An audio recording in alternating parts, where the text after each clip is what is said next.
ሀገሩን ከሌላው የዓለም ክፍል ነጥሏታል ይሉታል። ምዕራባውያንና እሱ ሆድና ጀርባ ናቸው። በሚመራት ሀገር ውስጥ ምንም አይነት የምዕራቡ ዓለም ቁሳቁስ መጠቀምም ሆነ የእነሱን ሚዲያ መከታተልን ከልክሏል። ይህን ትዕዛዝ ተላልፎ የተገኘ ሰው እስከ ሞት የሚያደርስ ቅጣትም ይፈጸምበታል። እያወራን ያለነው በሃያዎቹ መጨረሻ ከአባቱ እልፈት በኋላ ወደ ስልጣን መጥቶ ሀገሩን በየሳምንቱ እንደ ርችት ሚሳኤል እንድትተኩስ እያደረጋት ስላለው የሰሜን ኮሪያው ኪም ጆንግ ኡን ነው። ውድ የተረክ ሚዲያ ቤተሰቦች በዛሬው ዝግጅታችን በስልጣኑና በፀጉር አቆራረጡ ለሚመጡበት ምህረት የለውም ስለሚባልለት ኪም ጆንግ ኡን የምንላችሁ ብዙ ይኖረናል። እስከ ዝግጅታችን ፍጻሜ አብራችሁን ስትቆዩ በቅድሚያም ቻናላችንን ሰብስክራይብ፣ ላይክ እና ሼር እያደረጋችሁ እንዲሆን በታላቅ ትህትና በመጠየቅ ጭምር ነው።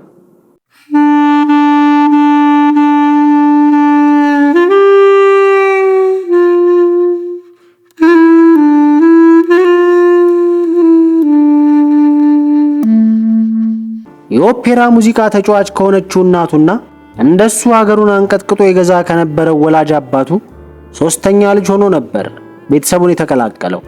የኪም ትክክለኛ የትውልድ ቀን በግልጽ አይታወቅም። መቼ ተወለደ የሚለውም ዛሬም ድረስ ሚስጥር ነው።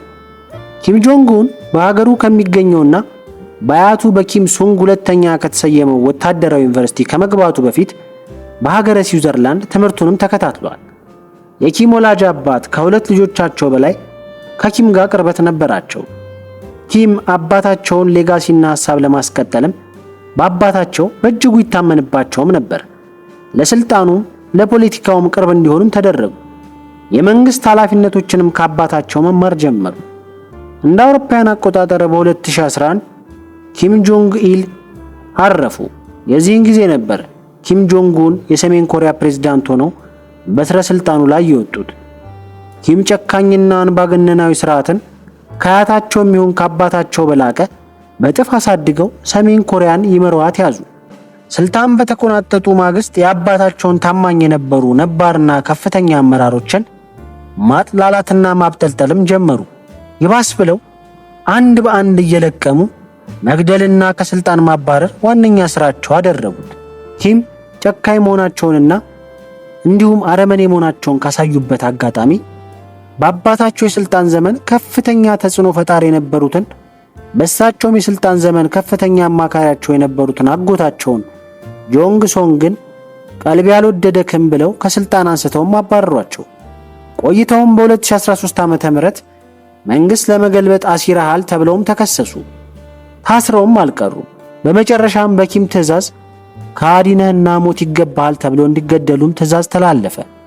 አጎታቸው ቀደም ባለው ጊዜ ከፍተኛ የስልጣን እርከን ላይ በነበሩ ወቅት የተፈሩና የተከበሩ ቢሆኑ ስማቸው ከኪም የጭካኔ በትር አላስጣላቸውም። ሞታቸውም ተፈጻሚ ሆነ። ኪም በስልጣናቸው መደራደርን በእጅጉ የሚጠሉና ተቾቻቸውንም አድኖ የሚገድሉ ሰው ነበሩ። ኪም በስልጣናቸው መደራደርን በእጅጉ የሚጠሉና ተቾቻቸውን አድኖ የሚገድሉ ሰው ናቸውም ይባላል።